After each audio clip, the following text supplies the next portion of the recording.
This fight is in the lightweight division, consisting of 3 5-minute rounds.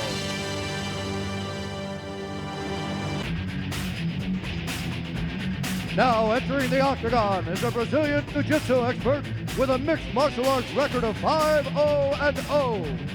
Standing 5 feet 6 inches tall, weighing in at 154 pounds. Fighting out of Manhattan, New York. Please welcome Paul Creighton. And we have Paul Creighton as a wrestling background. In fact, he was the Junior Olympic National Champion in wrestling. He will be able to do very good jiu-jitsu tonight. He is a student under Renzo Gracie, which he will be using tonight in his match. Saw Paul Creighton in the locker room prior to this, his UFC debut. I said, could they give you a tougher start? And it's like, you know, the olden days, going to Lambeau Field in mid-December to play Lombardi's Packers. And he kind of smiled. He was loose. He said, I'm ready, I'm excited, and I will welcome this opportunity to fight this man.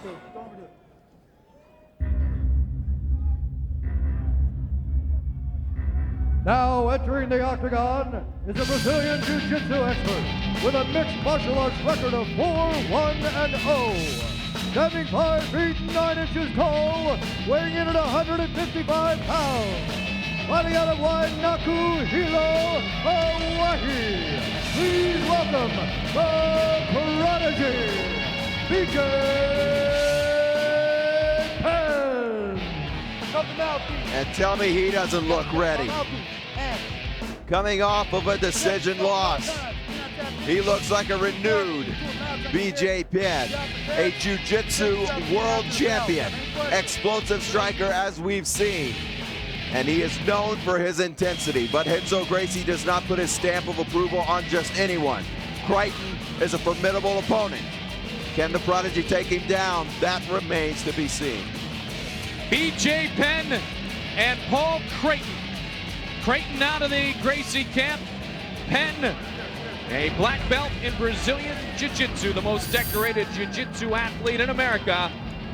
Creighton is actually 31 years old and 3 inches shorter than BJ Penn. One of the few men in the world to be a fighter and 3 inches shorter than BJ Penn. The question will be the mindset of BJ Penn. Our referee is Larry Landless. Are you ready? Are you ready? Let's roll. Ask BJ, how was it initially after the loss? Toughest time of my life.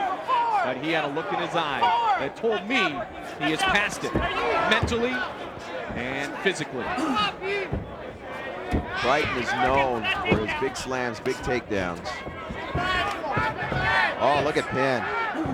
Nice underhook, but Creighton driving him into the fence. Creighton started training with the Renzo Gracie team back in '96. Good wrestling background, as Frank talked about. BJ Penn, of course, other than his matchup against Jens Palmer, has always made quick work of his opponents. In fact, BJ stayed in Hawaii to train for this fight, not returning to the state of California to train with Frank Shamrock. So a trying time in BJ Penn's life, but they always say failure is the greatest time of learning, or the time in which you quit. 4 minutes left. 4 minutes Penn wants to reestablish himself as a dominant force here in the lightweight division. Look at Creighton. He's quick to grab the legs, quick to take his opponent down. In this situation, it might not be the best thought to want to be inside BJ Penn's guard. But then again, a lot of people don't want to stand up with BJ Penn. Creighton persistent on getting that single leg. A small cut on the forehead. Yep. Purple belt in Brazilian Jiu-Jitsu under Renzo Gracie. And now we'll see the guard work of Paul Creighton. I'm really going to see that I feel that BJ's going to pass the guard fairly quickly here. Now, Creighton feels he's the strongest in his game, not the strongest of the two, per se, but he said the strongest part of his game is on the ground. Penn has shown the knockout power, but of course he's so decorated as a jiu-jitsu practitioner that we know he's comfortable there too. It looks like he wants to bring it back up here though, or at least find a dominant position down low frame. Definitely. Pimenta, I thought maybe he was going to back up and go into his striking, but he decided to go ahead and work his jiu-jitsu. He stayed in close and now attempting to go ahead and pass the guard. Okay, use it. Let's go. Use it. You know, one thing I've been asked, what is the greatest example of being the best fighter? To me, the best fighter is a guy who can take a loss and come back stronger than ever. And Penn could be that fighter tonight. We talked about Josh Barnett proving more in his loss to Pedro Hizzo early in his career than maybe some of his other early victories. And Barnett, of course, recently defeating Randy Couture. So the same could be learned tonight about BJ Penn.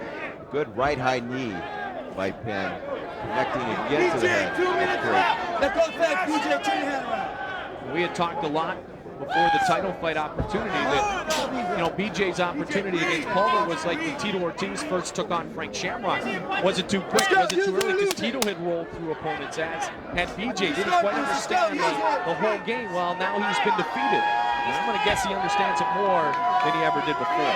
Definitely. That loss that Tito Ortiz experienced actually was probably the worst nightmare for most of Tito Ortiz's opponents. After that fight, Tito was a different man. I mean, he was a talented athlete before that, and after that, he's a monster. He's rolling through people now better than he ever did before. Tito, of course, coming off the knee injury. He is in attendance tonight. The recovery process going well, he told me, so I know fight fans anxious to see Tito Ortiz back in the octagon. We spoke of the explosiveness. Look at that, single leg. Single leg, but Penn delivering some rights during that takedown attempt. He has not been able to get a clean. Oh, there it is finally. 1 minute! But he ate something on the way down. Half guard position. Man, this weight division, you have Dean Thomas, who's also healing an injury. Matt Serra, BJ Penn, Creighton. We just saw Uno. Rumors of a Ruben Asado possibly even joining the mix. Title is vacant, present day. Everyone a contender, trying to move up to the top of that ladder. And Penn wanting to utilize the knees. He looks over to his corner with under 30 seconds remaining. Penn looking very much in control. But look at his face. We didn't think he was in a fight right now. Yeah. Very composed. Last time it was a question if he could go 5 rounds, and he did so. And now he approaches the end of the first. Up against the fence with Creighton. Let it go. Throwing some blows. Yeah, and this one is scheduled for only 3 5-minute rounds. And Penn said after going the distance the last time, he said to one of the UFC vice presidents, our matchmaker Joe Silva, many times, hey, 5 rounds wasn't so bad. 5 rounds wasn't so bad. So mentally he learned a bit about himself that night as we listened into his corner. Hey, very nice, okay? Very nice work. Okay, you bring the stand up a little bit. You remember, you can kick, BJ. When he sits outside, just outside of punching range, you kick, okay? Okay? Good. Beautiful fight. Don't wait. Actually, it might have been the fence that opened the cut on the forehead of Paul Creighton. See if we can see it get dragged here. Yeah, there it is. Ouch. Lucky score for BJ Penn. Yeah. To his advantage. The cut made it look like he actually did a blow. Good, okay? Great work by our camera crew, our production crew here. Octagon gates open, beautiful sight throughout Bossier City, Louisiana. UFC High Impact.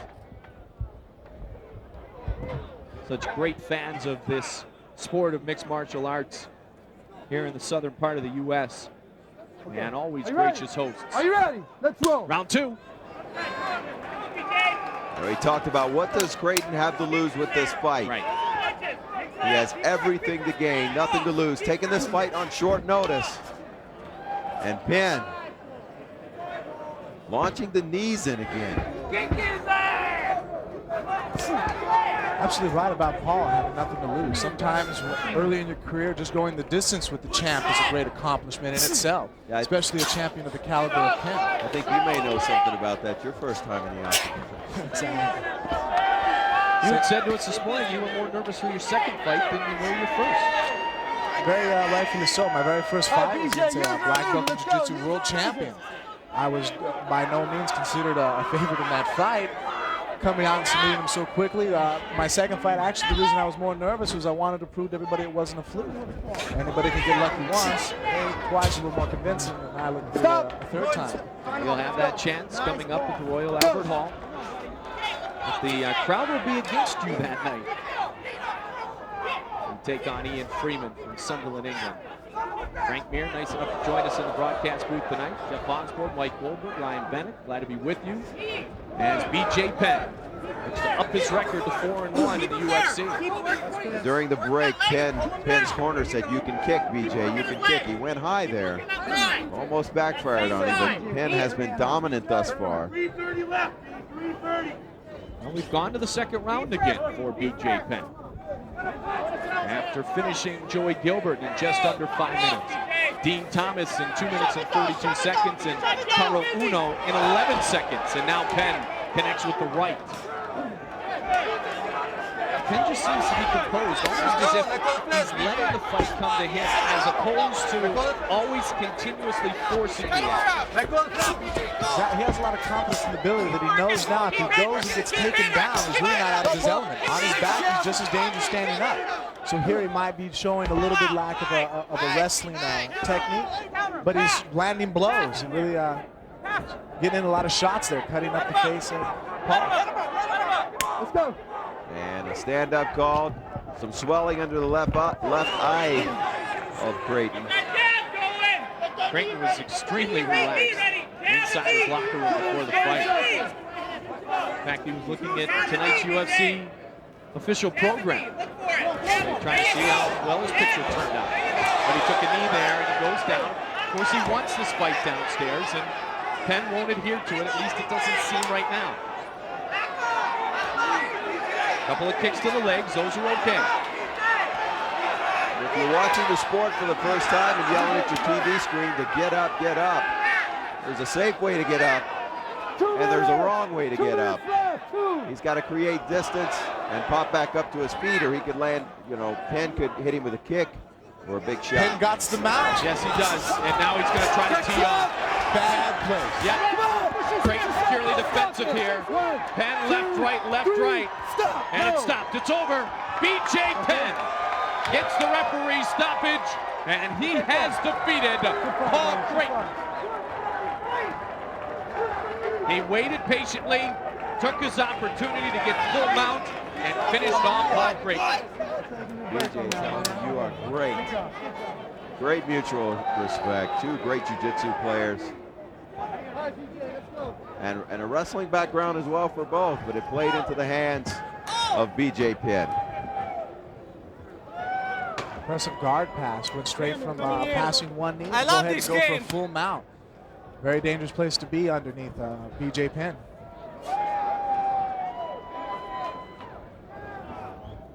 He was extremely patient and composed, and he took advantage here. Here we have B.J. passing the knee. He was already halfway through the guard, got the mount, realizes his opponent, he has a height advantage, holds a tight mount, just rains down punches, going for damage. A lot of people might feel that maybe Paul should have extended his hand to block a punch, but in doing so, he'd opened himself up for a submission. Not a lot you can do from down there. Now the fight had gone to a point where Creighton could not intelligently defend himself, and he loses for the first time, Paul Creighton, in his mixed martial arts career.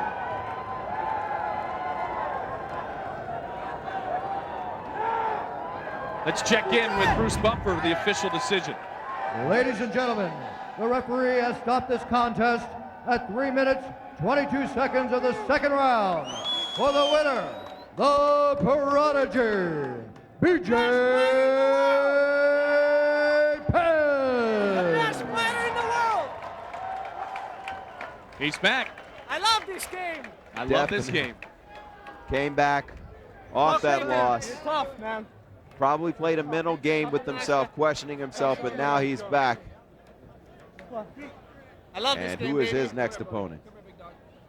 Good fight, man. Now B.J. Penn answered many fighter in the questions world. about his ability to Wasn't fight the through real me last adversity. time. He's upstairs with Ryan Bennett. BJ Penn is back, folks. BJ, just take us through that fight. You were very patient and got a big W. It's got to feel good to get back on the winning side, my man. I'm a different fighter now, you know. I know how to fight for a long time. I'm an experienced fighter. I'm the best fighter in the world. Jens Pulver, I want to do it in Vegas. The contract negotiations, I put a part of my purse or my whole purse. I want it on, Jens Pulver. That's all. BJ, what was the biggest thing that you learned from that fight? What was the biggest thing that you learned in that? The Jens Pulver fight, I learned how it is under pressure from mostly myself and just everything about training. We can talk here for an hour about it. Take me through this fight now. You were very patient. First round, you just kind of took your time. The second round, tell me how you got to the point to get on the mountain. My corner man, he won the corner man contest. It's a great guy to have in your corner. Look, I won tonight. Thank you. Thank you for having me. Okay, the second round, I knew. My sponsors, Rockstar, Nobu Yao, American Kickboxing Academy. Everybody in Hilo, I love you guys. All the sponsors on my back, everybody in Hilo who sponsored me. Okay, the second round, I was just gonna put it away. It's taking my time too much. I want to get out of here, leave here. BJ Penn's back, Mike. Let's go back to you.